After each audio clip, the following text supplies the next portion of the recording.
আজকে চলো তোমাদেরকে শেয়ার করছি লাল শাক দিয়ে পুঁটি মাছ কীভাবে রান্না করবে। লাল শাক দিয়ে পুঁটি মাছের ঝোল কত সুন্দর লাগে। আমার বর আগের দিন পুঁটি মাছ ধরে নিয়ে আসছিল, আর এখানে ঘরে ছিল লাল শাক আর দুটো আলু কুচিয়ে নিয়েছি আলু ভাজার মতো।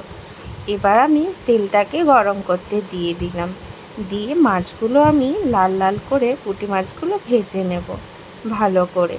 কিছুটা মাছ দিয়ে দিলাম কড়াইতে, আর এই মাছটা দেখো কত বড়, সবগুলো থেকে এটাই সব থেকে বড় মাছ ছিল। আর কিছুটা এখানে আছে, দেখো মাছগুলো এরকম করে ভেজে নিলাম। এবার কড়াইতে কেউ কালো জিরা ফোড়ন দিতে পারো, জিরা ফোড়ন দিতে পারো। এবার দিয়ে দিলাম আলুগুলো একটু নাড়াচাড়া করে ভাজা ভাজা হবে। তারপরে দিয়ে দেবো হচ্ছে লাল শাক। সব আলুগুলো আমি দিয়ে দিলাম আস্তে আস্তে। এবার দেখো আলুগুলো একটু নাড়াচাড়া করে একটু ভেজে নেব। তার মধ্যে একটুখানি 3-4টে কাঁচা লঙ্কা দিয়ে দিলাম। এটা কিন্তু খুব হালকা পাতলা তরকারি। দিয়ে দিলাম হলুদ,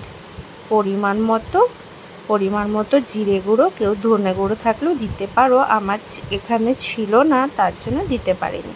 দিয়ে দিলাম লবণ। এবার আমি দিয়ে দেবো হচ্ছে লাল শাক দিয়ে একটু কষিয়ে টষিয়ে ভালো করে একটু নাড়াচাড়া করে নেব। দিয়ে একটুখানি নাড়াচাড়া করে শাকটা যখন একটু কমে আসবে, তারপরে আমি দিয়ে দেব পরিমাণ মতো জল। দেখো কালারটা কিন্তু সুন্দর লাগছে। আর শাকটা যত ভালো হবে তত কিন্তু তোমাদের তরকারিটাও খেতে ভালো হবে। এবার আমি দিয়ে দিলাম পরিমাণ মতো জল, যাতে আলুগুলো সেদ্ধ হয়ে যায় আর একটু ঝোল ঝোল থাকে। জল দিয়ে আমি পুঁটি মাছগুলোও দিয়ে দিলাম, কারণ পুঁটি মাছগুলো কিন্তু গলবে না। অনেক মাছ আছে ঝোলের সঙ্গে দিয়ে দিলে গলে যায়, আমি দিয়ে দিলাম কারণ তাহলে স্বাদ হবে, ঝোলের সাথে সব মিশে যাবে। তো এত সুন্দর রেসিপিটা তোমরা কিন্তু ঘরে বানিয়ে অবশ্যই